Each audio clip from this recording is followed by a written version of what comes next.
Pet Sematary was an instant classic.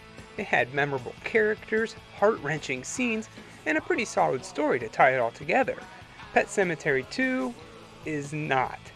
It just didn't have all the things that made the first one great, but almost no sequel does.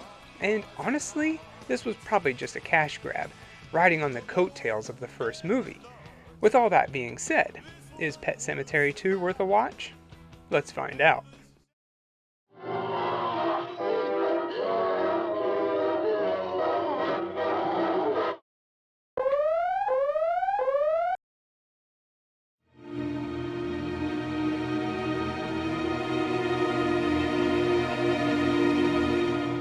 It opens up on the set of a movie, some lame horror movie.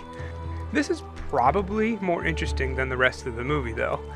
We meet rising star Renee Hollow and her son, Jeff Matthews, played by Edward Furlong, fresh off the set of Terminator 2. Heck, it even looks like he's wearing the same clothes. While filming, some equipment falls over and electrocutes the young actress, killing her right in front of her son. This forces Jeff and his father to move back into their hometown and try and restart life. Chase Matthews, played by Anthony Edwards, is a doctor, just like he was in ER. Talk about being typecasted, except this time he's a vet. He buys a practice in town and starts to clean it up. One of his first patients is Zowie, Drew's pet dog. The dog is getting into Drew's stepdad, Gus's, rabbit cages. Gus is played by Clancy Brown, most famously for being in Shawshank, but he's done a lot of voice acting too. We're off to a good start here.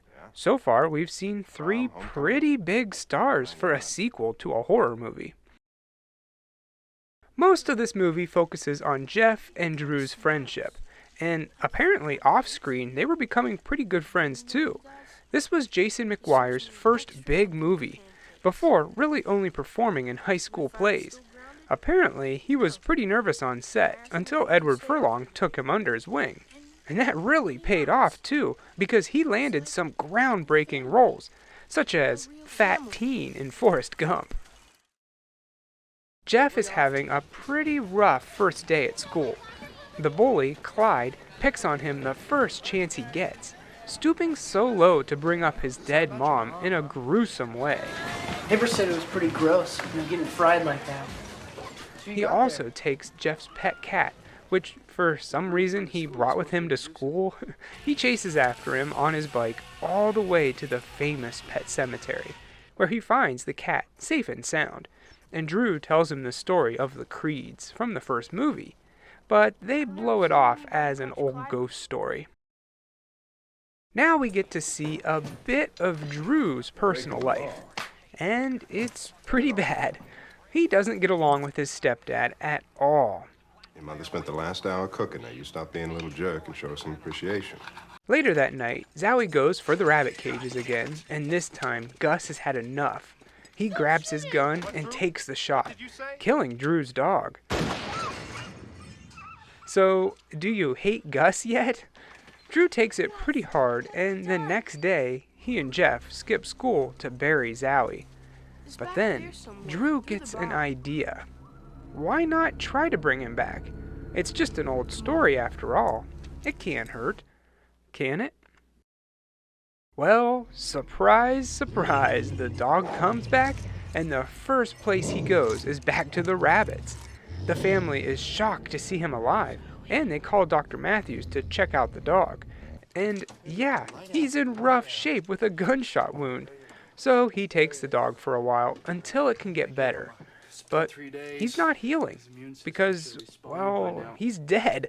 And the doctor can't get a heartbeat because, well, he's dead. Stumped, he keeps him in the office for observation.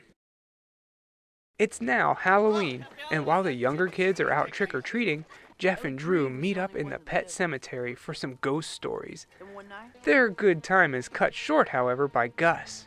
When they see him, everyone goes running, but Gus only wants one of the kids, his stepson. He punches him in the face and goes to hit him again when Zowie comes in and kills him. No, Zowie, stop! I kinda like this idea, that maybe because Drew was the one who buried the dog, now Zowie would listen to him. Something that wasn't really in the first movie, but is kind of a neat idea. However, in the end, I don't think that's the case. Not knowing what to do, and being dumb kids, they decide to bury Gus and see if he comes back to life too. This sort of ups the ante from the first movie. There, they buried a cat and a little kid. Scary, but pretty easy to fight off. Here, you have a dog and a full-grown adult. Much harder to bring down. That night, Gus comes back, and for a little bit, everything is good. Great, in fact.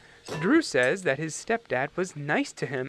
Again, going with my theory that if you bury them, they respect you when they come back.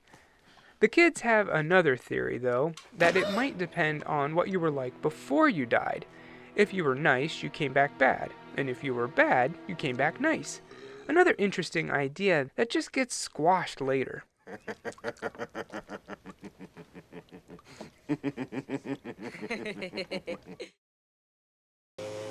Jeff's riding his bike home and gets tortured some more by Clyde. He forces him off the road and threatens to take his nose off with his bike. But then Gus comes in to stop him. He tells Jeff to go home. Then he pulls the same stunt on the bully, but instead of his nose, he takes a little more off. Drew is witness to all this, and he goes home to get a gun. Gus chases him all over the house with a hammer, and now even Zowie, who escaped from the vet's office, is trying to kill Drew. He's saved in the last second when his mom comes home, and they both drive away. But Gus chases after them. They get on the main road, and Drew's stepdad pushes them right into a speeding potato truck in the other lane, killing both of them, and potatoes go flying everywhere. What a waste. Now Gus takes Clyde to the burial ground, and it seems like he's starting to make his own living dead army, because he does the same thing to Jeff's mother. Chase goes over to Gus's house demanding to know why he dug up his ex-wife, and he says because he wanted to. A good enough reason, I guess. Chase shoots him, and it does nothing. Again, breaking the rules in the first one, where when you were brought back, you could still die again, just like anything else. But here, apparently bullets don't hurt you, unless you get a headshot, which, after a little fight, Chase is able to do. He then runs home and finds his dead wife and son. Jeff goes downstairs so Mom and Dad can have a little talk. But Clyde comes back, and he's even more of a bully now. They fight while Mom lights the place on fire. In their struggle, he hits an electric cable, which rightfully freaks out the mom, and Jeff uses it to take out his bully. And I'd say it worked quite well. Now, knowing his mother isn't the same person they once loved, father and son escape out the house, leaving Jeff's mom inside to melt into a skeleton.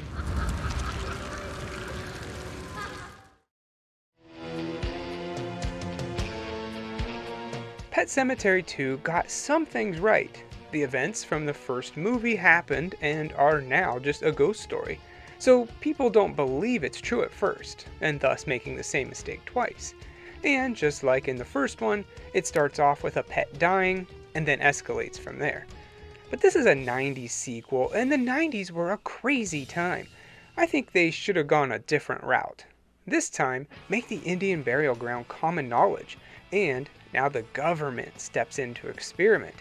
They would go crazy in there. Bury a bear and see what happens. A zombie shark? Oh yeah. Some dinosaur bones? Sure, why not? And dare I say, even bury a Bigfoot. Now we're talking. Obviously, I'm joking. And I don't know which way they should have gone, but this wasn't it. Focusing on the kids makes this feel like an episode of Goosebumps or Are You Afraid of the Dark? They changed their rules and didn't stick to their own ideas, and most importantly, they forgot what made the first one so powerful, the desperation to bring someone back. Sure, Jeff misses his mommy and his only friend dies, but for me, it's just not relatable or as sad as losing your young son. In the end, Pet Sematary 2 will fall into obscurity in the $5 bin at Walmart, while the original lives on. I give it 2 crashed potato trucks out of 4.